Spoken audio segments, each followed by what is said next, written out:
Hey YouTube, Common Collector here, and today I'm bringing you guys an update to my Nordic deck profile. This is going to be a budget Nordic profile. I believe the last time that I profiled this deck, it was sort of a more competitive version with playing stuff like Pot of Prosperity and whatnot, so you can try to find your copies of Hippo Carnival that much easier and whatnot. But for now, we are just going to be playing this budget version, trying to sort of show off some of the nice combos that you can do with the new support that we just got in Battle of Chaos. So I know I'm a little bit behind on this. So without any further ado, let's get on into this profile. Also, don't forget to subscribe to the channel if you guys haven't already. I would really appreciate it. My Nordic deck profile is probably one of my most viewed profiles here on the channel, one of my older ones, so I would really appreciate it if you guys who are checking out the video to please subscribe and let me know down in the comments if there's any more anime profiles or just really cool, fun, casual budget deck profiles that you guys would like to see. So we are playing 3 copies of the new Nordic Beast Gulen Bursti. This card is so good for the deck. Probably the best of the new support, because with this card, you can use this just like the old Vanitas card in order to use this as a substitute for any of the Nordic tuners. So whether it's the Nordic Beast, Nordic Ascendant, or Nordic Alfar. So then also with this card, when you normal or special summon this card, you're able to special summon another Nordic monster from your hand, which is really cool. This deck has never really been great at swarming the field. The oldest card that helped you swarm the field was like Lasaf, and that was like the level 4 monster that you needed to already have a monster on board in order to summon it, and then you got to summon another card. So this card is just way, way better.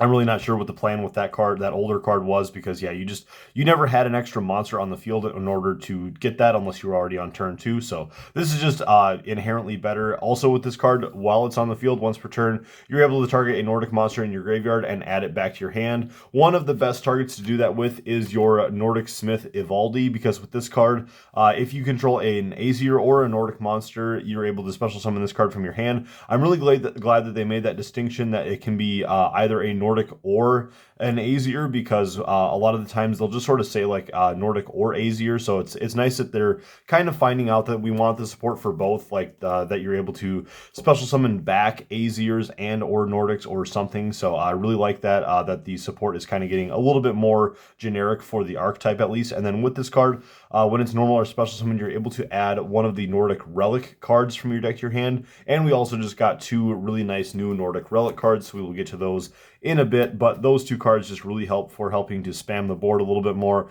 and get you some resources. Then we have our 3 copies of the Alvis of the Nordic Alfar. This card is just so nice for getting you extra advantage. Also, it is a level 4, which is very, very nice. For this deck, you got to have those level 4s in order to be able to get into those Synchro 10s. It is, the levels are pretty demanding, so you definitely need to have those level 4s.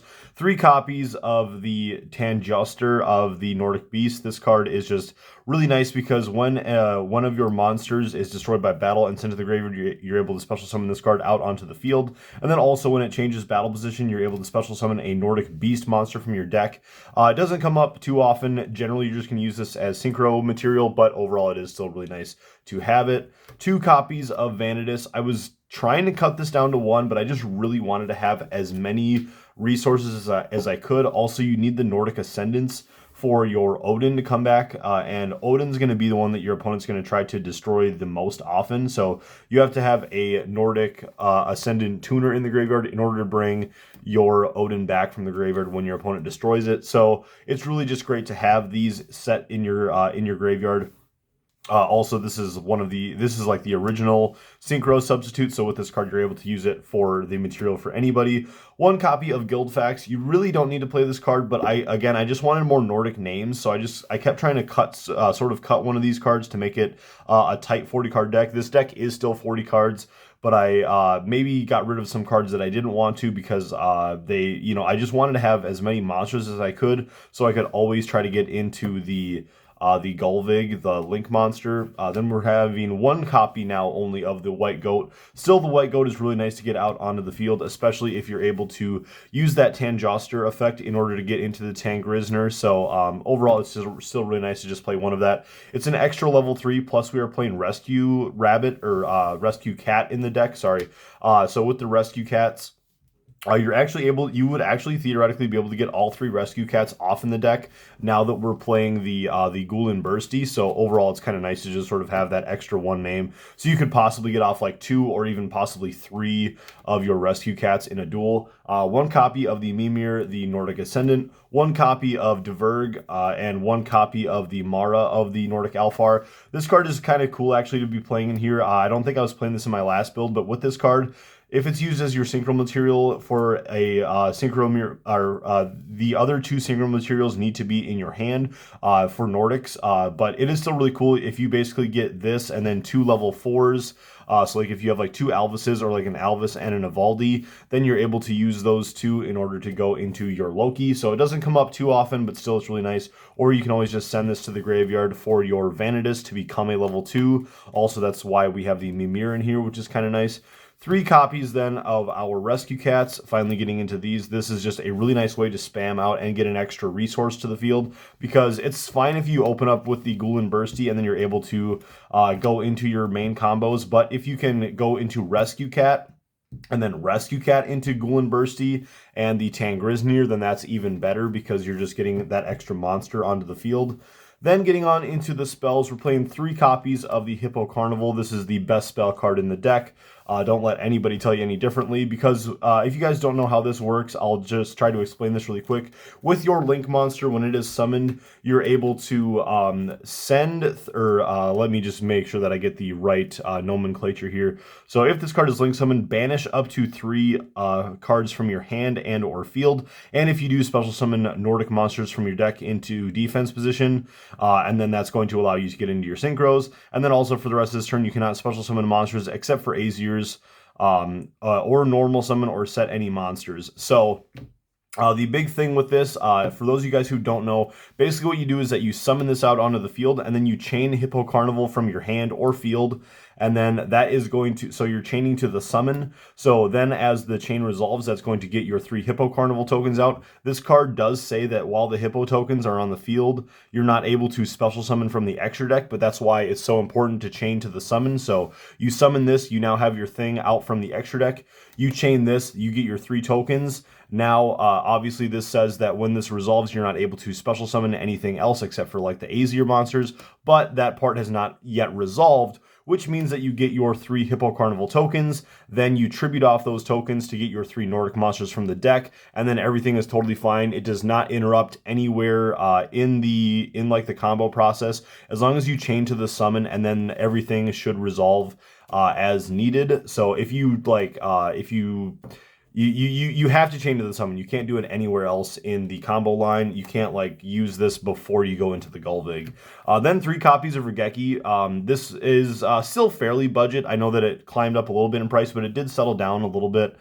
So 3 copies of Regeki is really nice for this deck, because you are generally going into like Odin most of the time, or your Thor. Now let's say that you go into your Odin and your opponent has only 8,000 life points. You can activate Regeki. A lot of the things nowadays don't have destruction protection. Most of the time you're setting up negates and stuff. So if you can bait out the negates and then save your Regeki, or just use Regeki to bait out a negate, Regeki is just really nice to be able to clear your opponent's board, get that all cleared out, and then you go in for your Odin, and then you push for 4,000 damage, and then that puts your opponent on a clock. That means that they can only take 1 more swing from Odin, but the main problem with this deck that you'll find is that you just don't have that swarm potential once you get into the big guys like the Odin, and then you're not able to put in as much damage as you would like to. So overall, Regeki is nice for clearing the board, and then you're able to basically have your opponent's life points, which is just really, really nice. 2 copies of the new Nordic Relic Hillskulf. This is probably the one that I probably have the hardest time saying the name. But with this card, it is basically your Rhoda for the deck. Maybe not Rhoda. You're able to special summon 1 Nordic monster from your deck, but you cannot special summon monsters from the extra deck except for Azir monsters while that monster is on the field. So it is important to notice that, that it is just while that monster is on the field. And also you do need to note that your Gulvig is not an Azir monster, it is a Nordic Ascendant, which is a little bit crazy. I wish that they would have changed that so that it was an Azir, or that this one says that you could just go into Nordic or Azirs from the extra deck. I don't really know why they did that, but anyways, so you are locked in while that monster is on the field, so just take note of that. But then also this has another effect that while it's in the graveyard, to essentially let you mulligan, so you banish this from your graveyard and then add a Nordic monster from your deck to your hand, and then shuffle one card from your hand into the deck. So maybe if you're already locked in on your field into Nordics or something and you have a Hippo Carnival or something, just something that's not really very helpful, if you've already used up all, or if you have 2 Rescue Cats in your opening hand or something, kind of nice to be able to do that, but you are only able to use 1 effect per turn. 1 copy of Rhoda, because actually getting to the Evaldi is really, really important, so I do like playing the Rhoda just to be able to search for this, because searching for this to get into your Nordic relic cards is actually really important. The spell card is not quite as good. We will get to the trap in a second, but I really like making sure that I see Evaldi in my opening hand, so that's why we want to play the Rhoda. Also, we do have 1 more warrior monster in here with the Diverg. I believe that's right. Yeah, right here. This is a warrior.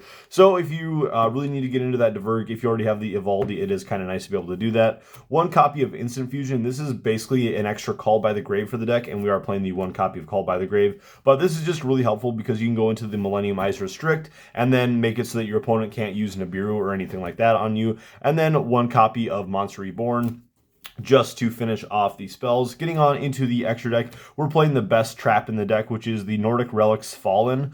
So with this card, it is really cool. It's a continuous trap, which allows you to basically negate the, if you have an Azir monster on the field, you can negate the effects of all face-up cards your opponent currently controls, which is really cool just to be able to, it's kind of like Ice Beast Zero Fine, the old XZ rank 4 monster, just being able to negate all of your opponent's stuff. So if they like basically are going to be going for a push that gets rid of your Odin or whatever Azir monster you have out on the field, then you're able to just sort of use these Fallen to negate all of those cards, including just the rest of their stuff on the field. So if they have, like, let's say they have like Mystic Mine or something out, and then maybe they are going to like use Regeki or something, then you can chain the effect of Fallen, and then you're able to negate the effect of the Regeki, and then that's also going to negate the effect of like Mystic Mine for the turn, which is crazy just to be able to do those kinds of plays. Then we're going to go on into 1 copy of the Nordic Relic Gungnir. This is probably the most cuttable card. If you wanted to play 3 copies of Fallen, you could totally do that. This is just an extra search target for your Evaldi, because if you have already seen your Hisalf and your Fallen in your hand, like if you have both of these in your opening, then you can at least search for the Nordic Relic Gungnir. This kind of allows you to do like sort of like a Mech Knight Violet or Blue, I can't remember which one it is, but just to be able to banish the card from the field for a few turns and then be able to get the card back. Plus, it is able to destroy 1 card on the field. So if your opponent sort of gets out something like Borreload, yeah, like if they're about to go for like a big push with Boral Sword Dragon, that's what I'm trying to think of, and they're just going to try to beat over your Odin, then you can just banish the Odin for the turn and then destroy the 1 card on the field, so you will destroy their Boral Sword, and then 2 end phases later, your Odin's going to come back. The only downside of that is that it is 2 end phases, which is very, very lengthy. Also, I forgot that there is a second effect on this Fallen, just while we're at it, while these are on the field, or on the camera, I should say. You contribute, the other effect of this is that you contribute a Nordic monster, and then target 1 Azir monster in your graveyard and special summon it, which is really nice to be able to bring back a Azir monster from your graveyard in case you were not able to sort of utilize their bring back from graveyard effects, or if they just got like sent to the graveyard by means other than destruction.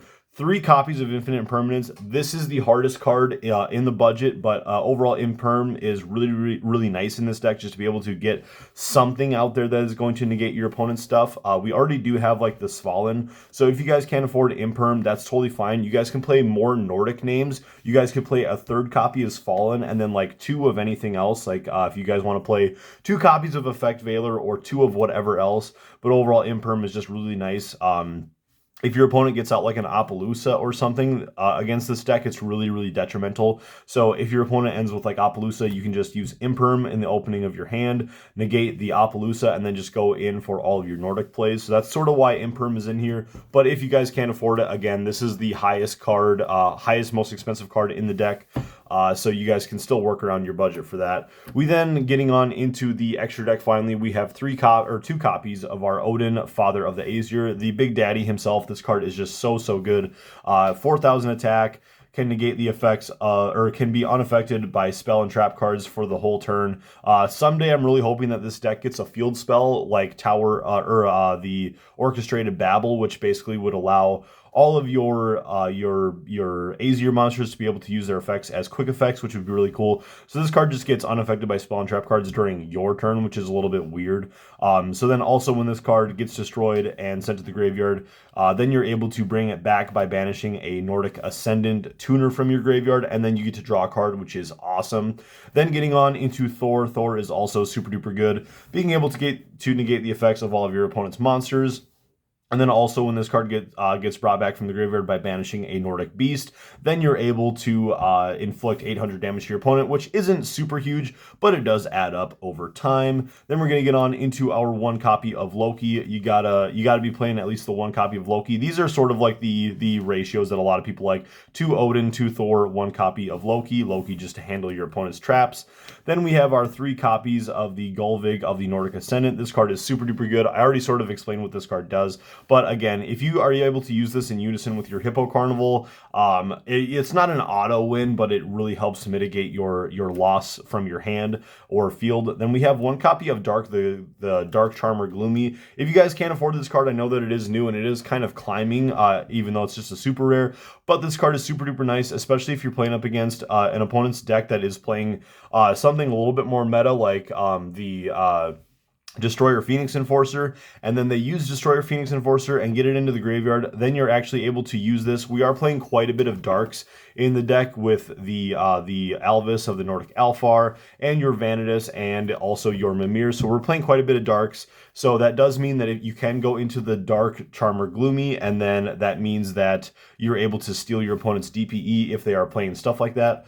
1 copy of Apollousa, Bow of the Goddess, and 1 copy of Borrelsword Dragon, just to help either control the tempo of the game or to be able to close out the game if your Odin is not really doing the job. 1 copy of Virtual World Shell Jaja. I was playing this in my last build and I really like it, especially now that we're playing even more level 3s, because we do have the Gulen Bursty, and then we also have the Tangrisnir and the Tangjoster, so there's really no reason to not be playing the Virtual World Shell Jaja. So this card is going to basically be able to help you get over stuff like Dragoon, and sort of like I was talking about with the Gloomy.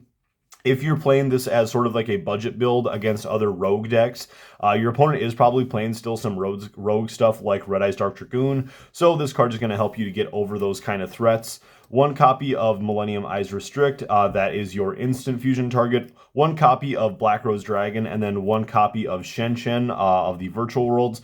This card is just nice to be able to make all of your opponent's cards that are sent to the graveyard get banished, and then also Black Rose Dragon just to clear the field. You can easily get into Black Rose Dragon with literally just your Evaldi and any, like, if you can normal summon the Tangjoster, probably one of the worst cards in the main deck, and then you can just special summon Evaldi and bam, you have a Black Rose Dragon. Plus the Evaldi is going to get off a search for a Nordic Relic card. You could go for this one, or you could probably even go for the Hisalf, because this is actually going to let you extend through other stuff. So overall, going with the Black Rose Dragon combo is still really, really nice in this deck. So anyways, guys, that's going to do it for this profile. Let me know what you guys thought about it down in the comment section below. I really, really liked picking this deck back up. I was super excited when they were getting the new support. So again, don't forget to subscribe to the channel if you guys haven't already. Please check out the Patreon if you guys are at all interested for all of the really awesome rewards there. You guys can check out down in the link in the description below for all of the rewards that we have over there on the Patreon.